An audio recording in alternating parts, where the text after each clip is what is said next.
The world is asking, what exactly is the value of the life of a Nigerian citizen? Controversies have filled the airwaves and media headlines, debates on who's to blame or who's not. But I tell you, I'm to blame. You are to blame. Every citizen of the Federal Republic of Nigeria is to blame. These innocent citizens came out to protest peacefully, demanding for their constitutional right.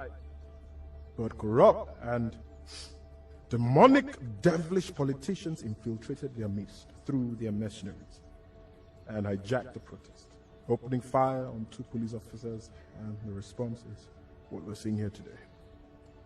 These bodies lie here lifeless today because we know who these corrupt politicians are, yet we allow them gallivant freely amongst us with reckless impunity, reckless abandon. They lie here lifeless today because as a government organization and private organization, we see corruption flourishing and we do nothing about it. They lie here lifeless today because of every Nigerian citizen that gather in groups, indoors and outdoors, and argue about the state of the nation, about the corruption in this country, but do nothing about it. They don't even have the BVCs to vote these corrupt politicians out. They lie here lifeless today because of every mosque and every church that gathers their members in thousands and hundreds, week in and week out, and don't even mobilize these people to vote these corrupt politicians out. Use your PVCs. Use your PVCs after you pray, because I tell you, you can pray from now till thy kingdom come, but without works, your prayers are dead. Our brothers and sisters feed on wild plants and drink of their own urine so they can quench their thirst from the scorching sun of the Sahara while they cross in search of greener pasture.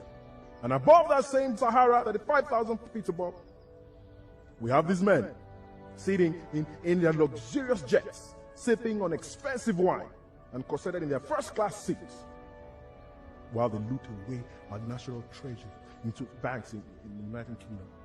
Thousands of your brothers and sisters, your sons and daughters, are fed on by sea creatures and sharks, while their boat capsized in the Mediterranean Sea, all because they were looking for greener pastures in a foreign land. And then you have these men sitting their ugly, grotesque backsides on beaches in Malaga, Malibu, feeding on foods gotten from the same creatures that have for so long fed on your long-lost youthful compatriots. But today ends the reign of terror with this evil that they've done. Because we're joined by 200 million Nigerians home and abroad. And with one voice we say, that thus far and no more. These bodies lying here today, they're crying out for vengeance. But not only for themselves. They cry out for vengeance for those who have lost their lives in accidents on our horrible roads that have been commissioned to be fixed, but these men embezzle every single penny that have been put aside for these roads. They cry out in vengeance for the unfortunate citizens that have lost their lives fighting for their pensions and have gone unrewarded and their families left to dry. They cry out in vengeance for those that have lost their lives in civil and religious crises masterminded by these evil geniuses. They cry out in vengeance for our soldiers who have lost their lives to insurgents sponsored by these devilish politicians. They cry out in vengeance for our failed justice system that has seen thousands of men and women in prison for crimes they know nothing about.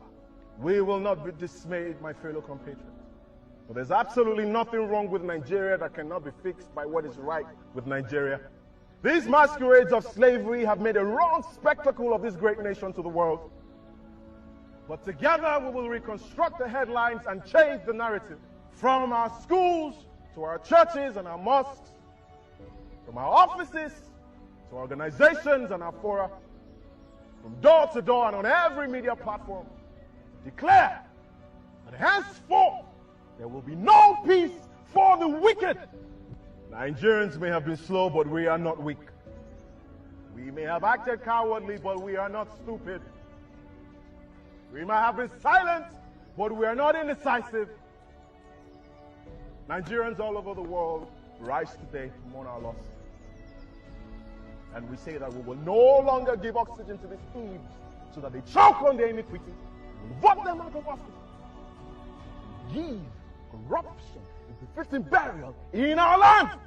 And together we will build a nation, so much so that the international community will join us in saying, "O death, where is your sting? O corruption, where is your victory?" So arise, O compatriots, Nigeria's call obey. Serve our fatherland with love and strength and faith. The labor of our heroes past shall never be in vain. To serve with heart and might, one nation bound in freedom, peace and unity.